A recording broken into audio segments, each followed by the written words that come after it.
বন্ধুরা, কাটাপোনা মাছ দিয়ে মানে রুই মাছ দিয়ে আলু পটলের ঝোল করব। তাই রুই মাছ ভেজে নিচ্ছি। 3 পিস ভাজা হয়ে গেছে, 1 পিস ছেলেদেরকে দিয়েছি খেতে, আর এই 2 পিস আর 2 পিস ভাজা হচ্ছে। হলুদ দেবো, দিয়ে পটলগুলো একটু ভেজে নেবো, হালকা ভেজে নেবো পটলগুলো, অল্প সামান্য হলুদ দেবো, দিয়ে পটলগুলো ভেজে নেবো।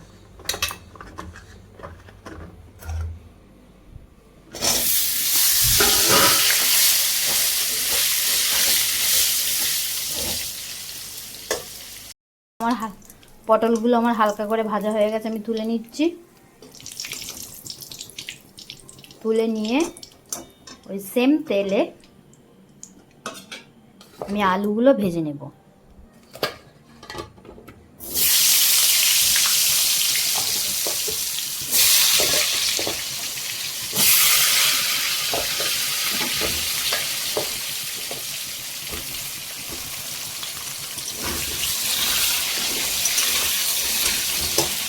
শেষে আলুগুলো ভেজে নিলাম, নিয়ে তুলে নিচ্ছি।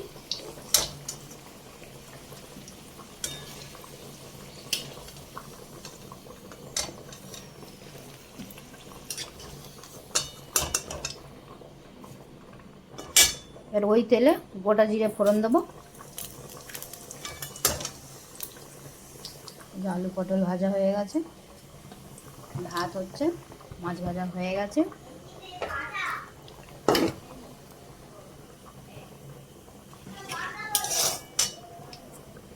টমেটো দিয়ে দেবো, কাঁচা লঙ্কাও দিয়ে দেবো। টমেটো কাঁচা লঙ্কা ভাজা ভাজা হয়ে গেছে।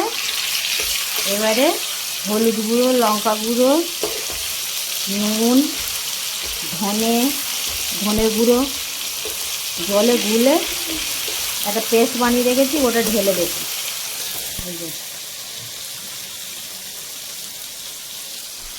সব মশলা আছে, দিয়ে এটা নাড়াচাড়া করবো, জলটা শুকিয়ে যাবে। তারপরে আলু পটল দেবো। এখন দেবো না, এই জলটা একটু শুকনো হবে, তারপরে মশলাটা কষা হবে, তেল ছেড়ে দেবে, তারপরে দেবো।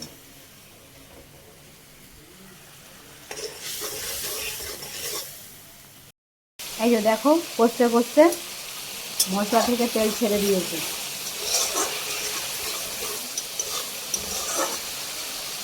এই যে তেল ভেসে উঠেছে,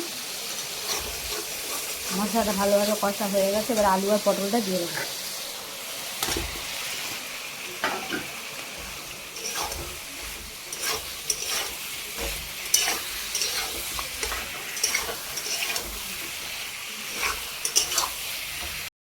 তরকারিটা কষা হয়ে গেছে, এবার জল ঢেলে দেবো।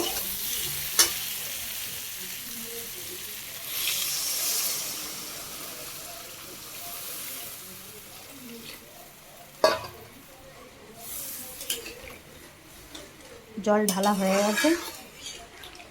আমাদের এখানে বৃষ্টি এলো বন্ধুরা, বৃষ্টি আসছে, অল্প অল্প হচ্ছে। মাছগুলো দিয়ে দেবো।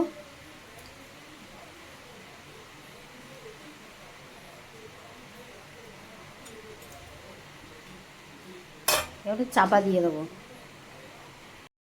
এই যে বন্ধুরা, আমার পটল আলু রুই মাছ দিয়ে ঝোল হয়ে গেছে।